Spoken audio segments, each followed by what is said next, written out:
Hey guys, it's Phantom here today, and recently there have been tons of rumors about the new entry in the Final Fantasy series and its next-gen debut.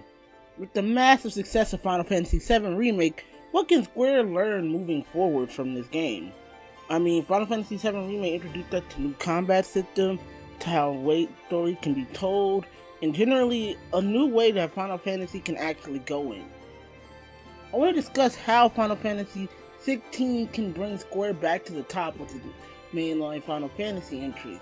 This may take one video or it may take multiple, but either way, let's dive in and go into the journey one more time, as in what can Final Fantasy learn from Final Fantasy VII Remake. So first, let's look at a positives that Square should keep going with it. It's how they're handling their characters in story moments. Playing through Final Fantasy VII Remake kinda showed me how JRPG characters can interact and be interesting. Now again, Square's dialogue and stuff can be confusing, but when it's just character talking, they nailed it. I like when Cloud and Aerith talk, or even Cloud interacts with the villains. Even when he interacts with Barret or Tifa, you can tell there's some natural chemistry going on and they feel like they're having a general conversation.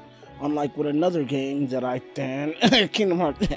But this game shows that they can have normal conversation, then go to their anime bullshit later. I really wish that more Square Enix game does this, but from what I can tell, I hear Dragon Quest kinda does it. But I wouldn't really know, I don't play Dragon Quest. But yeah, Cloud makes interesting dialogue, Tifa makes interesting dialogue, and a bunch of Final Fantasy VII characters make interesting dialogue choices. Even with Final Fantasy 15, they had some great dialogue interactions between the characters and the main party members. Every time Noctis and Prompto talked, it sounded like they were really bros going on an adventure. That's actually why some of my friends bought and got into Final Fantasy 15. While it's a divisive game, people love those characters. People love Noctis, people love Prompto, people love Ignis, people love Gladius, because they generally are interesting characters. The thing is, Final Fantasy has never had a hard time with interesting characters. Even the worst in the century, well, not century, in the entries, Final Fantasy 13 had characters you liked. I loved fucking Hope. Like, he was one of my favorite characters in all of gaming. Snow was something that I hadn't seen before, and I liked seeing him. Also, if it wasn't for Snow, I don't think I would have actually liked 13 as much, because Lightning, as much as I love her character in 13 too, and then Lightning Returns, in 13 she was kind of a, I don't think that the YouTube monetization would like me saying it, so we'll just skip over that.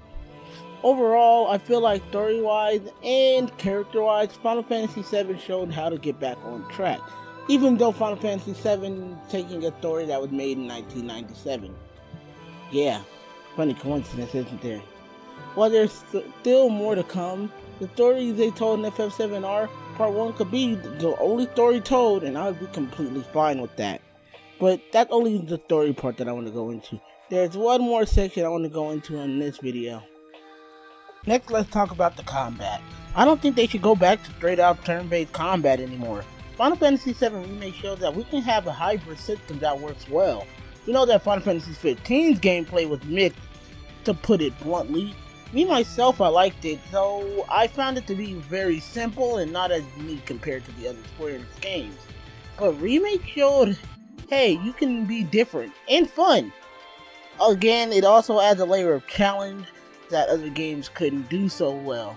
I feel 16 and Square moving forward should evolve the ATB system and turn it into a permanent system for their JRPGs. Quick side note, the reason why I find Final Fantasy 15's combat to be too easy and simple, it feels like when you block something, it gets prompted to where it feels like a quick time event. But with Final Fantasy 7, it's like, yeah, your dumbass can block, but can you dodge?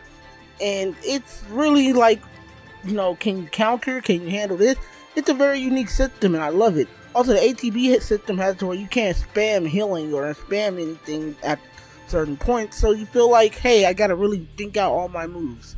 It's a fun little thing, but yeah, let's get back on track of the video. Next is a pretty big point because I feel like a lot of games think they need to do this. It doesn't have to be an open world game. While most games in the industry focus on building a big open world experience, Final Fantasy never really did that, and it doesn't need to. That was, yes, you do need a hub world. but exploring different towns and great, but an open world isn't really doing that. Most of the time they end up empty or don't have a lot of emotion with their characters. The most impressive open world Final Fantasy has ever had is their MMOs, and yeah, even so, the other open world that we've gotten so far that's shown some type of progress is like Kingdom Hearts no longer has giant ass hallways where there's no interaction or talking to people. That's like one game, and it's like very hard to fuck up. Also, it seems like even with Final Fantasy 15, the only time you really got big, open, alive worlds was when you were in Venice. Well, that little parody of Venice, where there were people talking, but towns felt relatively small and short, while they were the giant, open, vast fields. Well, there's nothing wrong with that. It was generally fun exploring those fields. It's just like, that all you really have to offer. I guess what I'm just saying is it does not have to be an open world game, mainly because even linear stuff works for it. Final Fantasy VII was not an open world game when it came to the remake. It was linear, but it was fun. But you could still tell, well, if I had to do something different, I could. You can go do side quests, you can do all these things, and it keeps up in a very fun format. Final Fantasy VII Remake, and especially Final Fantasy X and the games before Final Fantasy VII, in general had very great open worlds. They weren't exactly overly large, but they had hub worlds where you could go from here to here to here, and it was still generally fun. That's what Final Fantasy 16 needs to do. Do not, and I repeat, do not focus on creating a giant open world. You see that Square still needs time to understand that, and not just that, if it doesn't fit the focus of the narrative, then what the fucking point? I guess that's all I really want to say on this part. I kind of went off script a lot, but this point needs to be made.